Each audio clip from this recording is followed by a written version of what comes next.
Cumprimento a todos os meus irmãos com a paz de Jesus. Seja bem-vindo ao estudo da lição da Escola Sabatina número 7, o retrato do amor. Antes de começar, vamos orar. Pai querido que estás nos céus, na tua presença, eu e os meus irmãos estamos para te adorar, suplicando em nome de Jesus que o Senhor derrame o Espírito Santo sobre nós, que ao abrirmos a tua palavra, o Espírito Santo fale ao nosso coração. Em nome de Jesus. Amém, Senhor. O retrato do amor. O retrato de Jesus. Porque Jesus é amor. Deus é amor. O verso áureo. Agora, pois, permanecem a fé, a esperança e o amor. Estes três. Porém, o maior deles é o amor. 1 Coríntios 13, 13. O amor pode vencer tudo. Por isso, Paulo escreveu tanto sobre o amor. O verbo grego agapao, o mais usado no Novo Testamento para expressar a ideia do amor, e palavras da mesma família aparecem mais de 135 vezes nas cartas do apóstolo Paulo. Isso equivale a quase a metade de todas as ocorrências no Novo Testamento, o que já indica o tema central da carta de Paulo à igreja de Corinto. Há inúmeras passagens notáveis sobre o amor no Novo Testamento, como Romanos, capítulo 8, versos 35 a 39, e 1 Coríntios, capítulo 2, verso 9, capítulo 8, verso 3, Gálatas 2, 20. Nada, porém, se compara à primeira carta de Paulo aos Coríntios, capítulo 13. Neste capítulo, vemos que sem amor, tudo, até mesmo os dons espirituais, perde o valor. Nesta semana vamos examinar mais de perto 1 Coríntios 13 e seu admirável retrato do amor. Como veremos, o amor não é tanto um sentimento. O amor é uma atitude, uma disposição que precisa se expressar na vida em ações e em palavras, do contrário, não significa nada. O amor é um princípio. Você escolhe amar. O que o amor realmente é, o que o amor realmente faz, foi revelado plenamente na vida e obra de nosso Senhor Jesus Cristo. Deus nos chama para o amor, porque Deus é amor. Essa é a essência de Deus. Quem está em Cristo, ama, porque se torna uma só carne com Jesus Cristo. E Jesus é amor. Por isso, em Jesus Cristo, meu querido irmão, nós vamos amar a Deus e vamos amar aos nossos semelhantes. Aleluia! Na parte de domingo, o caráter essencial do amor. Na semana passada mencionamos brevemente o tema do amor em 1 Coríntios 13. Agora precisamos nos aprofundar nas palavras usadas por Paulo na primeira carta aos Coríntios, capítulo 13. Abra sua Bíblia, começando no verso 1. Ainda que eu fale as línguas dos homens e dos anjos, se não tiver amor, serei como bronze que soa, ou como símbolo que retine. Aqui Paulo está dizendo que os dons sem amor não têm nenhum valor, porque o amor é um dom derramado pelo Espírito Santo no seu coração. Você se torna um com Cristo, por isso você ama as pessoas. Você ama a Deus. Este é o resumo dos 10 mandamentos: amor a Deus e amor ao próximo. E o verso 2 diz: ainda que eu tenha o dom de profetizar e conheça todos os mistérios e toda a ciência, ainda que eu tenha tamanha fé, a ponto de transportar montes, se não tiver amor, nada serei. Você ama? Você ama o seu cônjuge? Você ama os seus filhos? Você ama os seus amigos? Você ama também os seus inimigos? Ou você não consegue colocar o nome do seu inimigo na sua oração? Nós precisamos amar até os inimigos, buscando pela salvação deles. E aqui diz o verso 3, e ainda que eu distribua todos os meus bens entre os pobres, ainda que entregue o meu corpo para ser queimado, se não tiver amor, isso de nada me adiantará.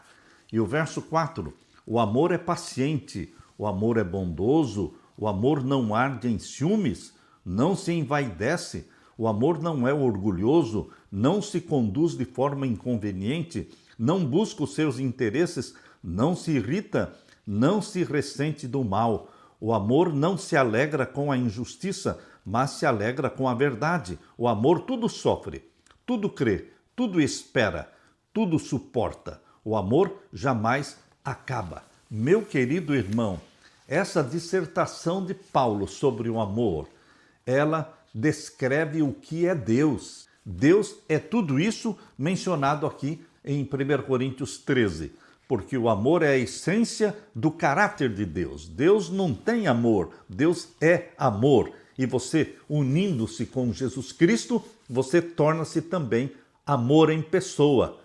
Paulo não queria dizer que línguas, ou profecia, entendimento e ciência e fé e generosidade são inúteis. Não é isso que ele está falando? Eles se tornarão inúteis se você não tiver o amor. O tipo de amor que Paulo está falando aqui não é expresso em frases como eu amo morango, ou amo meus amigos, ou amo minha família. Também não é o amor retratado nos filmes, e não se trata de amor romântico, embora esse capítulo seja usado com frequência em sermões de casamento, mas aqui está um amor superior ao amor romântico, ao amor dos amigos, ao amor dos familiares. Aqui está um princípio chamado de amor, agapau. Agapau é o amor de Deus derramado em nossos corações. Esse amor não pode ser reduzido simplesmente aos afetos ou à caridade ou virtude da bondade. Ainda que esses elementos o representem em algum grau, o amor de 1 Coríntios 13 é uma graça especial concedida pelo Espírito Santo. De fato, nesse capítulo 13 de Paulo, o amor é a motivação que o Espírito nos dá para agir com afeto, agir com caridade, agir com virtude e bondade. O amor é a entrega total de ações, sentimentos e pensamentos a Cristo e ao próximo. Convido você para ler também Mateus capítulo 24 e o verso 12. Mateus capítulo 24 e o verso 12. Aqui diz: e por se multiplicar a maldade, o amor se esfriará de quase todos. Pela multiplicação do pecado, o amor vai se esfriar. Jesus fez esta profecia. É por isso que o amor, agapau ou ágape, é tão essencial e necessário. No poder de Cristo, não podemos permitir que o amor esfrie em nosso lar, na nossa igreja, na nossa vizinhança. Pensemos na morte de Cristo Jesus na cruz. Que demonstração de amor poderia ser mais forte do que essa? É claro que jamais viveremos plenamente o amor que Jesus viveu. Contudo, pela graça de Deus, devemos nos esforçar para manifestar esse tipo de amor divino, o amor princípio, o amor ágape, na nossa vida, na medida do possível, expressando o amor a Deus e ao nosso próximo. Você está sendo convidado para ser também um com Jesus Cristo, um no amor a Deus, um no amor ao próximo. Aleluia! Na parte de segunda-feira, o que o amor faz? O centro de 1 Coríntios, capítulo 13, está nos versos 4 a 7. Neles, Paulo apresenta as qualidades do amor, mostrando o que o amor é e o que não é, o que faz e o que deixa de fazer. O apóstolo personifica o amor para que enxerguemos como se comporta alguém cheio desse amor, impulsionado pelo Espírito Santo. Na sua descrição, Paulo usa uma série de verbos. Para ele, o amor está mais relacionado com ações do que com sentimentos ou emoções. Em primeiro lugar, o amor é paciente. Isto significa perseverante, pacientemente perseverante em circunstâncias difíceis. Paciência também envolve a capacidade de ser tolerante uns com os outros. Em segundo lugar, o amor é bondoso. Esse verbo ocorre apenas aqui no Novo Testamento, mas palavras da mesma raiz são comuns em outros textos. Na Septuaginta, por exemplo, aparecem com frequência nos Salmos associando a bondade de Deus à sua misericórdia. Amar com bondade é imitar a compaixão e a misericórdia de Deus para conosco. Em terceiro lugar, o amor alegra-se com a verdade. Não ama mentira, mas ama a verdade. Expressa a capacidade de experimentar alegria juntamente com outras pessoas. Em quarto lugar, o amor tudo sofre. Os estudiosos discutem esse verbo stego, significa cobrir, isto é, manter algo em confidência, com o sentido de proteger, ou suportar, no sentido de ter resiliência, resistência, perseverança. Em 1 Coríntios 9:12, esse termo claramente expressa perseverança. E em quinto lugar, tudo crê. Pistel vem da mesma raiz que o termo grego para fé, pistis. No contexto da passagem, tudo crê. Significa conceder ao outro o benefício da dúvida. Em sexto lugar, o amor tudo espera. No Novo Testamento, elpzo sempre se refere a crer ou aguardar com expectativa que alguma coisa boa vai ocorrer. Em sétimo lugar, o amor tudo suporta. Provavelmente não há diferença entre os verbos stego e hipomeno em 1 Coríntios 13:7. Eles são sinônimos, indicando perseverança em meio às provações. Paulo emprega hipomeno no fim do verso para evitar repetir stego. Ao repetir o mesmo conceito, ainda que com outra palavra, Paulo direciona a atenção para o crer e o esperar como foco principal. Em outras palavras, o amor persevera porque crê e espera. Compare 1 Coríntios 13, 4-7 com Gálatas 5, 22 e 23. Quando você compara 1 Coríntios 13 com Gálatas 5, 22 e 23, está descrevendo todos os traços de caráter de Jesus. Quando você tem o fruto do Espírito Santo, você tem o caráter de Jesus. Isto é obra do Espírito Santo implantando em você. Portanto, abra sua Bíblia e leia comigo. Aqui em Gálatas capítulo 5, verso 22, diz que o fruto do Espírito é, em outras palavras, o caráter de Jesus é amor, alegria, paz, longanimidade, benignidade, bondade, fidelidade, mansidão, domínio próprio. Contra estas coisas não há lei, porque estas descrições são características do caráter de Jesus implantado em você pelo Espírito Santo. O Espírito Santo trabalha com o caráter de Jesus Cristo, implantando-o naqueles que abraçam a Jesus como Salvador. Por isso você se torna amor, porque você se torna um com Jesus Cristo. Aleluia! Na parte de terça-feira, o que o amor não faz? Leia agora 1 Coríntios capítulo 13. Vamos ler 1 Coríntios capítulo 13 e então os versos 4-7.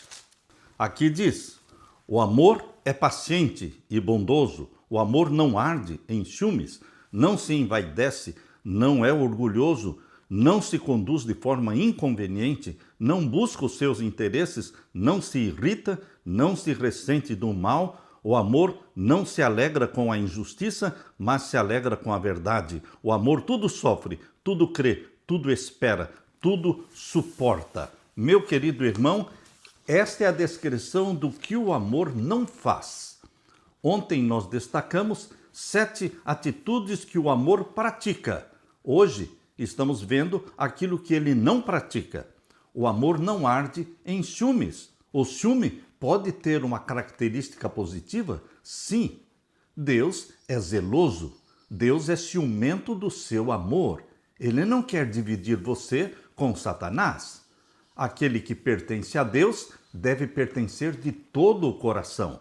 Assim também você ama sua esposa e você não quer dividi-la com outros. Neste sentido, o ciúme é positivo. Mas, queridos, o ciúme não é positivo e se torna negativo quando você tem inveja. Em segundo lugar, o amor não se envaidece. O verbo transmite a ideia de arrogância e a busca por elogios. O amor não busca elogios. O amor não é arrogante. O amor não é centrado em si mesmo. Em terceiro lugar, o amor não é orgulhoso. Em 1 Coríntios 8:1, Paulo afirma: o conhecimento leva ao orgulho, mas o amor edifica. O termo descreve alguém inflado de autoimportância, mas o amor verdadeiro não é orgulhoso. Em quarto lugar, o amor não se conduz de forma inconveniente. O verbo abrange muitos sentidos. Em geral, significa agir contra padrões morais e sociais, de modo desonroso, ou indecoroso, ou impróprio. É provável que Paulo se refira ao comportamento arrogante e grosseiro do grupo considerado forte nas relações com os fracos, mencionados ali em 1 Coríntios capítulo 4, verso 10, capítulo 8, versos 1 ao verso 13. Em quinto lugar, o amor não busca os seus interesses. Isso nos conduz a 1 Coríntios 10, 24, onde diz: ninguém deve buscar o seu próprio direito, mas sim os dos outros. O amor abre mão dos direitos em favor do próximo. Em um ambiente em que cada um busca o bem do outro, todos serão beneficiados. Em sexto lugar, o amor não se irrita. O verbo sugere um estado interior de agitação, indicando alguém facilmente provocado à ira. O amor não é explosivo nem melindroso. Em sétimo lugar, o amor não se ressente do mal. Aqui o sentido é lançar na conta. O amor não registra ofensas. Em outras palavras, o amor perdoa. Em oitavo lugar, o amor não se alegra com a injustiça. O amor não só esquece os erros alheios, como também não tem prazer neles. Não tem prazer de ficar lembrando dos defeitos das pessoas que ofenderam você. Quando amamos de verdade, não nos alegramos com os erros dos outros. Antes, buscamos ajudar. Meu querido irmão, o amor de Deus é derramado no seu coração pelo Espírito Santo. Deus quer implantar o caráter de Jesus. O fruto do Espírito Santo é o caráter de Jesus Cristo, que é implantado em você e em mim. Deixe que o amor de Deus, derramado pelo Espírito Santo, banhe a sua vida. Que você esteja impregnado deste amor. Pela comunhão diária com Jesus Cristo, você e eu estaremos recebendo porções cada vez maiores do amor de Deus.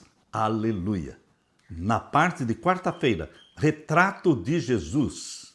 Ou seja, 1 Coríntios capítulo 13 é um retrato de Jesus. Ao ler 1 Coríntios 13, versos 4 a 7, é natural sentir certa frustração ao perceber que, em maior ou menor grau, deixamos de manifestar todas aquelas qualidades do amor. É provável que Paulo tivesse a pessoa de Jesus na sua mente ao escrever esse capítulo 13. De fato, somente Jesus revelou perfeitamente cada uma dessas características do amor.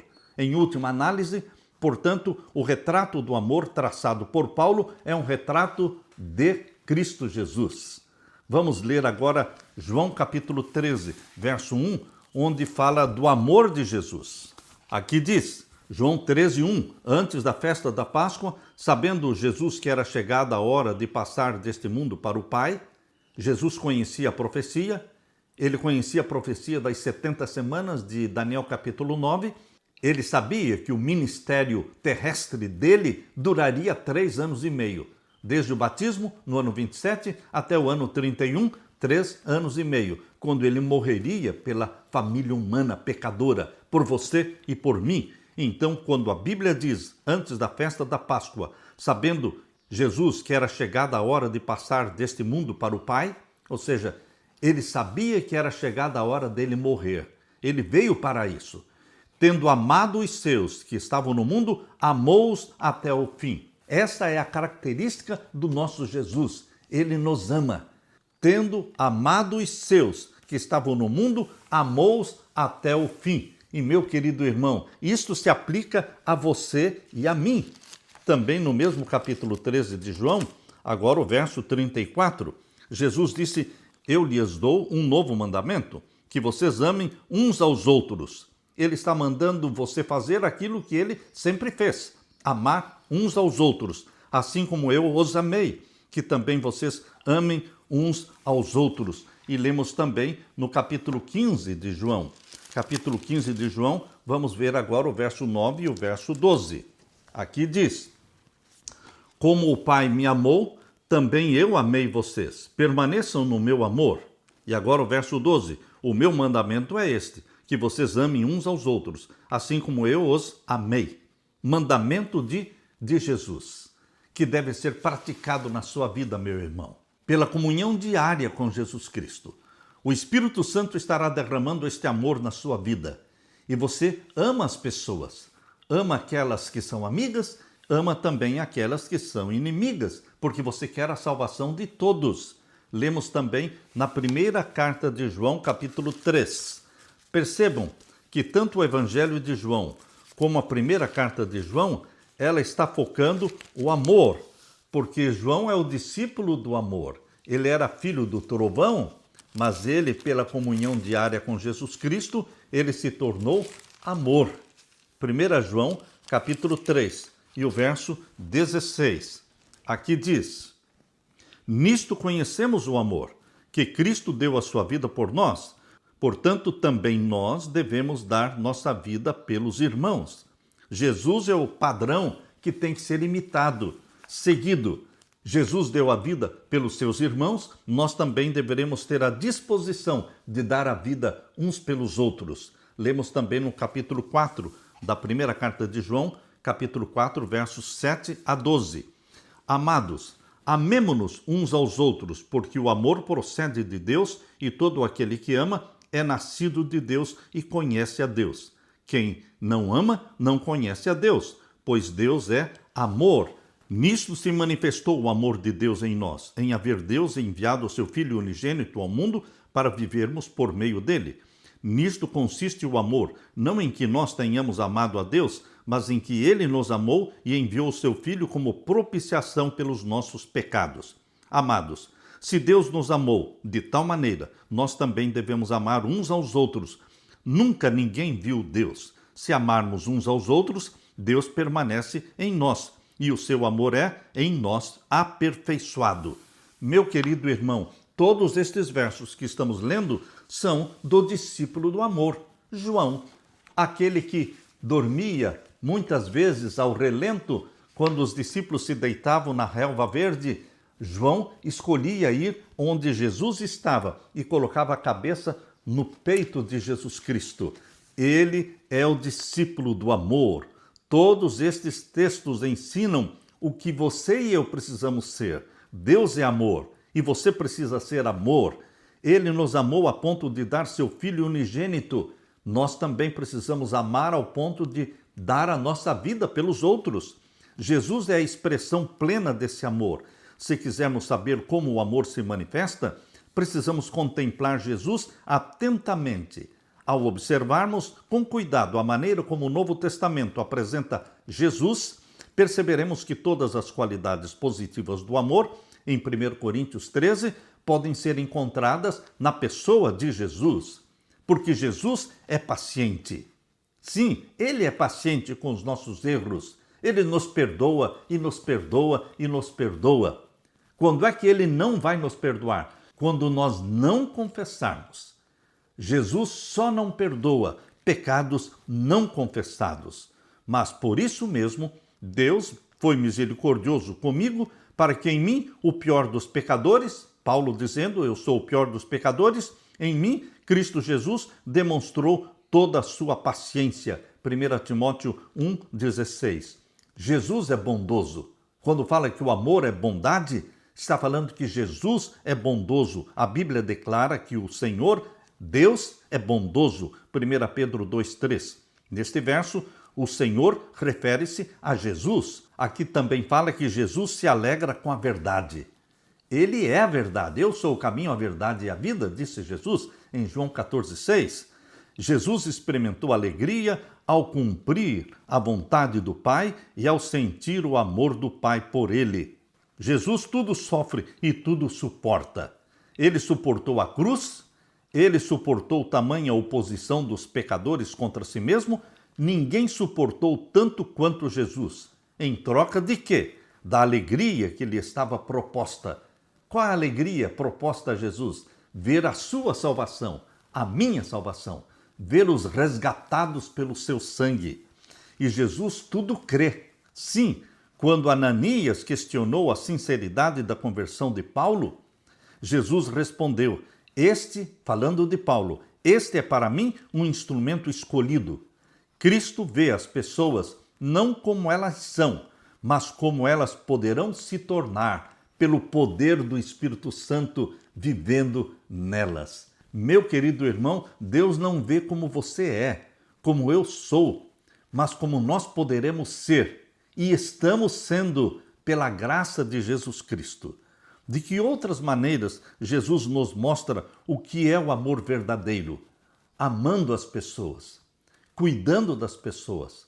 Ele tinha os olhos voltados para as viúvas, para os órfãos, para aqueles que eram desprezados na sociedade. Queridos, Jesus se levantava em defesa dos fracos, dos injustiçados. Jesus Cristo é o retrato do amor verdadeiro. E ele implanta este amor em você.